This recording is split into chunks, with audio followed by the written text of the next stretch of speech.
10th level മുൻ പരീക്ഷകളിലെ ചോദ്യങ്ങൾ അനുബന്ധ വിവരങ്ങൾ നോക്കാം. ഒന്നാമത്തെ ക്വസ്റ്റ്യൻ, കെ ഫോൺ പദ്ധതിയെ പറ്റി ശരിയായ പ്രസ്താവന.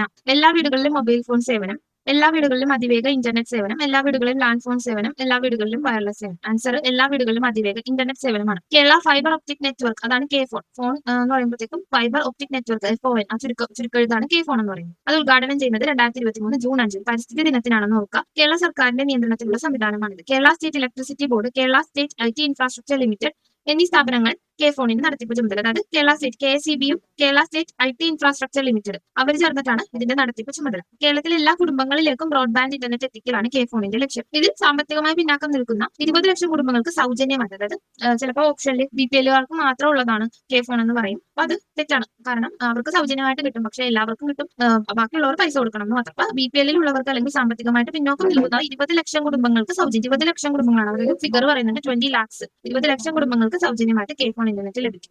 നെക്സ്റ്റ് ക്വസ്റ്റ്യൻ ആണ്, ആദ്യ പഞ്ചവത്സര പദ്ധതി നടപ്പിലാക്കിയ വർഷം. നമുക്ക് എല്ലാവർക്കും അറിയാവുന്ന വർഷമാണ് 1951. അപ്പൊ പഞ്ചവത്സര പദ്ധതി വളരെ ഇമ്പോർട്ടന്റ് ആയിട്ടുള്ള ഒരു ടോപ്പിക്കാണ്. വിവിധ പഞ്ചവത്സര പദ്ധതിയുടെ കാലയളവുകൾ എടുക്കുകയാണെങ്കിൽ 51, 56 മുതൽ ഒന്നാം പഞ്ചവത്സര പദ്ധതി, 56 മുതൽ 61 വരെ 2, 61 മുതൽ 66 വരെ 3 കഴിയുമ്പോൾ ഒരു ബ്രേക്ക് വരെയാണ്. 66 മുതൽ 69 വരെ പ്ലാൻ ഹോളിഡേ നടക്കുന്നുണ്ട്. അത് കഴിഞ്ഞ് 4ാം പദ്ധതി 69, 74, 5ാം പദ്ധതി 74, 79.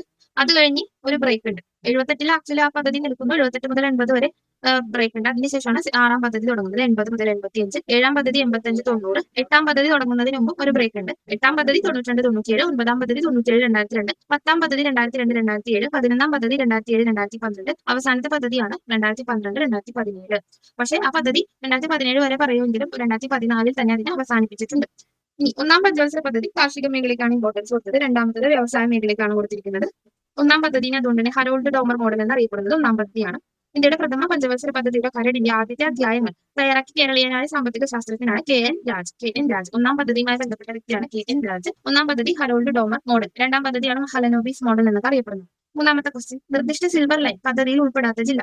ആൻസർ പാലക്കാടാണ്. തിരുവനന്തപുരത്തെയും കാസർഗോഡിനെയും ബന്ധിപ്പിക്കാൻ ഉദ്ദേശിച്ച് വിഭാവനം ചെയ്തിട്ടുള്ള, അതായത് തിരുവനന്തപുരം മുതൽ കാസർഗോഡ് മുതൽ തിരുവനന്തപുരം വരെ വിഭാവനം ചെയ്തിട്ടുള്ള അതിവേഗ തീവണ്ടി പാതയാണ് സിൽവർ ലൈൻ അഥവാ KRail, Kerala rail development corporation ആണ്. KRail, Kerala rail development corporation. Thiruvananthapuram, Kollam, Chengannur, Kottayam, Ernakulam, Cochin airport, Thrissur, Tirur, Kozhikode, Kannur, Kasaragod എന്നിവയാണ് സ്റ്റേഷനുകൾ. ഏതൊക്കെയാണ്? തിരുവനന്തപുരത്തുണ്ട്, കൊല്ലത്തുണ്ട്. പിന്നെ ചെങ്ങന്നൂര്, കോട്ടയം, എറണാകുളം, കൊച്ചിൻ എയർപോർട്ട്, തൃശൂര്, തിരൂര്, കോഴിക്കോട്, കണ്ണൂർ, കാസർഗോഡ്, അങ്ങനെ 11 സ്റ്റേഷനുകളാണ് ഇതിനുള്ളത്. 2017 ജനുവരിയിലാണ് KRail പ്രവർത്തനം ആരംഭിച്ചത്. KRail എന്ന് പറഞ്ഞു കഴിഞ്ഞാൽ കേരള റെയിൽ ഡെവലപ്മെന്റ് കോർപ്പറേഷൻ, അതിന്റെ ഒരു പദ്ധതിയാണ് സിൽവർ ലൈൻ എന്ന് പറയുന്നത്. 2017 ജനുവരിയിലാണ് KRail പ്രവർത്തനം ആരംഭിച്ചത്. 66,079 കോടി രൂപയാണ് പദ്ധതിയുടെ പ്രതീക്ഷിത ചെലവ്. 2017 ജനുവരിയിൽ KRail പ്രവർത്തനം ആരംഭിക്കുന്നു. 66,079 കോടി രൂപയാണ് ഇതിന്റെ ഏകദേശം ചെലവ്. നാലാമത്തെ ക്വസ്റ്റ്യൻ, മലയാള ഭാഷയും സംസ്കാരവും ആഗോളതലത്തിൽ പ്രചരിപ്പിക്കാനായി കേരള സർക്കാർ ആരംഭിച്ച സംരംഭമാണ് മലയാളം മിഷൻ എന്ന് പറയുന്നത്.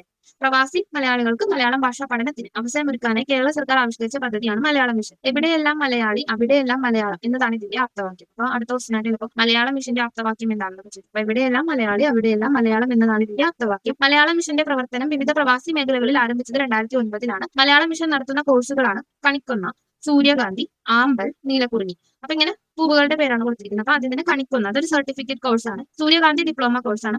ആമ്പൽ ഹയർ ഡിപ്ലോമ കോഴ്സാണ്. നീലക്കുറിഞ്ഞി സീനിയർ ഡിപ്ലോമ കോഴ്സാണ്.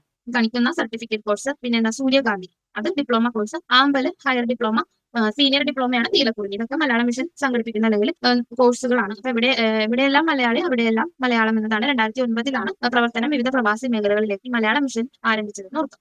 അഞ്ചാമത്തെ ക്വസ്റ്റ്യൻ, ഇന്ത്യയുമായി കരയതിർത്തി പങ്കുവെക്കുന്ന അയൽ രാജ്യങ്ങൾ ഏതാണെന്ന് കണ്ടെത്തുക. ചൈന നമുക്കറിയാം കരാതിർത്തി പങ്കുവെക്കുന്നുണ്ട്. നേപ്പാൾ കരാതിർത്തി പങ്കുവെക്കുന്നുണ്ട്. പാകിസ്ഥാൻ കരാതിർത്തി പങ്കുവെക്കുന്നുണ്ട്. ഭൂട്ടാൻ കരാതിർത്തി പങ്കുവെക്കുന്നുണ്ട്. അപ്പൊ ആൻസർ 1, 2, 3, 4 ഇവയെല്ലാം തന്നെയാണ്. അപ്പൊ 7 രാജ്യങ്ങളുമായിട്ടാണ് ഇന്ത്യ കരയതിർത്തി പങ്കുവെക്കുന്നത്. അപ്പൊ പാകിസ്ഥാൻ, അവിടെ നേരെ അഫ്ഗാനിസ്ഥാൻ, പിന്നെ ചൈന, നേപ്പാൾ, ഭൂട്ടാൻ, മ്യാൻമാർ, ബംഗ്ലാദേശ്, അങ്ങനെ ഓർഡറിൽ ഓർത്തിരിക്കും. ഇന്ത്യ ഏറ്റവും അധികം കരയതിർത്തി പങ്കുവെക്കുന്നത് ബംഗ്ലാദേശുമായിട്ടാണ്. ഏറ്റവും കുറച്ച് അതിർത്തിയുള്ള അഫ്ഗാനിസ്ഥാൻ, 105 കിലോമീറ്റർ മാത്രം അഫ്ഗാനിസ്ഥാനുമായിട്ട് നമുക്ക് അതിർത്തി ബന്ധമുള്ളൂ. ഇന്ത്യയുടെ ഏറ്റവും വലിയ അയൽരാജ്യമാണ് ചൈന എന്ന് പറയുന്നത്. ഏറ്റവും ചെറിയ അയൽരാജ്യം ഭൂട്ടാനാണ്. ഇനി ഇന്ത്യയുടെ ദേശീയ പതാകയായ ത്രിവർണ്ണ പതാക ഭരണഘടനാ നിർമ്മാണ സമിതി അംഗീകരിച്ചത് എന്ന്. ആൻസർ 1947 ജൂലൈ 22 ഇന്ത്യയുടെ ദേശീയ മുദ്ര 1950 ജനുവരി 26 ഇന്ത്യ റിപ്പബ്ലിക് എന്ന് തന്നെയാണ്. ദേശീയ ഗാനമായ ജനഗണമനയും വന്ദേ മാതരവും ഉണ്ട്. ദേശീയ ഗാനം, ദേശീയ ഗീതം അത് 1950 ജനുവരി 24. ദേശീയ പഞ്ചാംഗമായിട്ട് നമ്മൾ ഉപയോഗിക്കുന്നത് ശകവർഷ കലണ്ടറിനെയാണ്. അത് ഇന്ത്യക്ക് സ്വാതന്ത്ര്യം കിട്ടിയ 10 വർഷം. അപ്പൊ 47 + 10 വർഷം 57 മാർച്ച് 22 നമ്മൾ ശകവർഷ കലണ്ടറിനെ അംഗീകരിക്കുന്നത്. മയിലിനെ ഇന്ത്യയുടെ ദേശീയ പക്ഷിയായിട്ട് പ്രഖ്യാപിക്കുന്നത് 1963 ഗംഗയെ ഇന്ത്യയുടെ ദേശീയ നദിയാക്കുന്നത് 2008 നവംബർ 4. ഗംഗ ഡോൾഫിനെ ഇന്ത്യയുടെ ദേശീയ ജലജീവിയാക്കുന്നത് 2009. അതായത് ഗംഗേനെ ദേശീയ നദിയാക്കുമ്പോഴത്തേക്കും പിറ്റേ വർഷം ഗംഗ ഡോൾഫിനെ ജലജീവിയാക്കുന്നു. പിന്നെ ആനയെ ഇന്ത്യയുടെ ദേശീയ പൈതൃക മൃഗമാക്കുന്നത് 2010. അപ്പൊ 2008, 2009, 2010. 8 ഗംഗ ദേശീയ നദിയാവുന്നു. 9 ഡോൾഫിൻ ദേശീയ ജലജീവിയാകുന്നു. പൈതൃക മൃഗമായിട്ട് 2010 ആന വരും. ഇനി 7ാമത്തെ ക്വസ്റ്റ്യൻ. 1990 വിവരാവകാശത്തിന് വേണ്ടിയുള്ള പ്രസ്ഥാനം ആരംഭിച്ച സംഘടനയാണ്. നമുക്ക് എല്ലാവർക്കും അറിയാവുന്ന ദിവസമാണ് MKSS, മസ്ദൂർ കിസാൻ ശക്തി സംഘാതൻ. അപ്പൊ വിവരാവകാശ നിയമത്തിന് വേണ്ടിയുള്ള പ്രക്ഷോഭങ്ങൾ മസ്ദൂർ കിസാൻ ശക്തി സംഘാതൻ നടത്തിയത് എവിടെയാണ്? രാജസ്ഥാനിലാണ്. വിവരാവകാശ നിയമത്തിന്റെ ബില്ല് ഇന്ത്യൻ പാർലമെന്റ് പാസ്സാക്കുന്നത് 2005 ജൂൺ 15 അത് പ്രാബല്യത്തിൽ വരുന്നതാണ് ഒക്ടോബർ 12. 2005 ജൂൺ 15 പാസ്സാക്കുകയും ഒക്ടോബർ 12 പ്രാബല്യത്തിൽ വരുന്നു. അതിൽ ആ സമയത്ത് ഒപ്പുവെച്ച ഇന്ത്യൻ രാഷ്ട്രപതി APJ അബ്ദുൽ കലാം ആണ്. അതിൽ 31 വകുപ്പുകളാണ്, 6 അധ്യായങ്ങളുടെ 2 ഷെഡ്യൂളുണ്ട്. വിവരാവകാശ നിയമം ബാധകമല്ലാത്തതും കേന്ദ്ര സർക്കാരിനാൽ സ്ഥാപിതവുമായ രഹസ്യാന്വേഷണ സുരക്ഷാ സംഘടനകളാണ് 2ാം പട്ടിക. 1ാമത്തത് സത്യപ്രതിജ്ഞയുമായി ബന്ധപ്പെട്ട കാര്യങ്ങളൊക്കെയാണ്.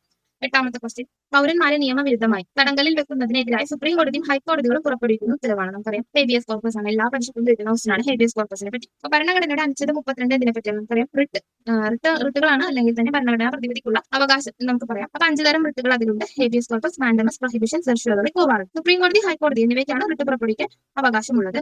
നിങ്ങൾക്ക് ശരീരം ഏറ്റെടുക്കാം, അതാണ് ഈ ഹേബിയസ് കോർപ്പസിന്റെ അർത്ഥം എന്ന് പറയുന്നത്. അടുത്ത ക്വസ്റ്റ്യൻ. സംസ്ഥാന പുനഃസംഘടനാ കമ്മീഷൻ ചെയർമാൻ. ഇതും ഏറ്റവും കൂടുതൽ ചോദിക്കുന്ന ക്വസ്റ്റ്യൻ തന്നെയാണ്. ചെയർമാൻ ഫസൽ അലി ആണ്. അപ്പൊ ഭാഷയുടെ അടിസ്ഥാനത്തിൽ സംസ്ഥാനങ്ങളെ പുനഃസംഘടിപ്പിക്കാനാണ് ഈ സംസ്ഥാന പുനഃസംഘടനാ കമ്മീഷൻ രൂപം നൽകിയത്. ഫസൽ അലി ആയിരുന്നു കമ്മീഷന്റെ അധ്യക്ഷൻ. മലയാളിയായ KM പണിക്കർ, പിന്നെ HN കുൻസു, ഹൃദയനാഥ കുൻസു എന്നിവരും ഇതിലെ അംഗങ്ങളായിരുന്നു. ഈ കമ്മീഷന്റെ റിപ്പോർട്ടിന്റെ അടിസ്ഥാനത്തിൽ 1956 ഇന്ത്യൻ സംസ്ഥാന പുനഃസംഘടനാ നിയമം എന്താണ് പാർലമെന്റ് പാസ്സാക്കുന്നു. ഇതിലൂടെ 14 സംസ്ഥാനങ്ങളും 6 കേന്ദ്രഭരണ പ്രദേശങ്ങളും കേരളം ഉൾപ്പെടെ രൂപം കൊണ്ടിട്ടുണ്ട്. അടുത്ത ക്വസ്റ്റ്യൻ. കുടുംബശ്രീ പദ്ധതിയുടെ പ്രധാന ലക്ഷ്യങ്ങൾ. ദാരിദ്ര്യ നിർമ്മാർജ്ജനം അത് പ്രധാന ലക്ഷ്യമാണ്. ശിശു പോഷകാഹാരം അത് നമുക്ക് അറിയാലോ, കുടുംബശ്രീ എന്ന് പറയുമ്പോൾ അതല്ല. വനിതാ ശാക്തീകരണം അതുണ്ട്.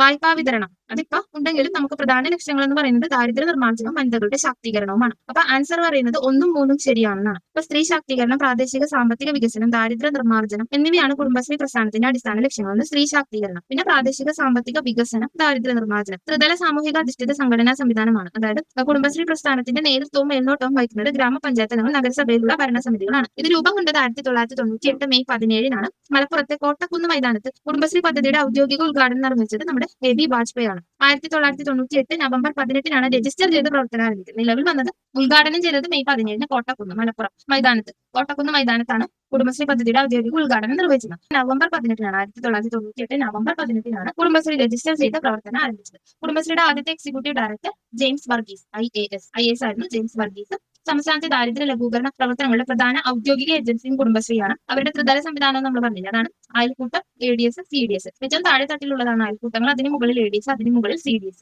ADS എന്നതിന് ഏരിയ ഡെവലപ്മെന്റ്, മുകളിലുള്ളത് കമ്മ്യൂണിറ്റി ഡെവലപ്മെന്റ് ആണ്. അപ്പൊ അയൽക്കൂട്ടങ്ങൾ, ADS, CDS എന്നിവ അടങ്ങുന്നതാണ് കുടുംബശ്രീയുടെ ത്രിതല സംവിധാനം. അപ്പൊ എന്താണ് 2 ഡേറ്റ് ആണ് അതിൽ പ്രധാനപ്പെട്ടത്. കുടുംബശ്രീ രൂപം കൊണ്ടുവരുന്നത് എന്താണ് ഉദ്ഘാടനം ചെയ്യപ്പെട്ടത് 1998 മെയ് 17 മലപ്പുറം കോട്ടക്കുന്ന് മൈതാനത്ത് വെച്ച് നമ്മുടെ AB വാജ്പേയി, അടൽ ബിഹാരി വാജ്പേയി ആണ് പ്രധാനമന്ത്രി ഉദ്ഘാടനം ചെയ്തത്. അത് പിന്നീട് രജിസ്റ്റർ ചെയ്യുന്നത് പ്രവർത്തനം ആരംഭിക്കുന്നത് 98 തന്നെ മാസം നവംബർ 18 നവംബർ 18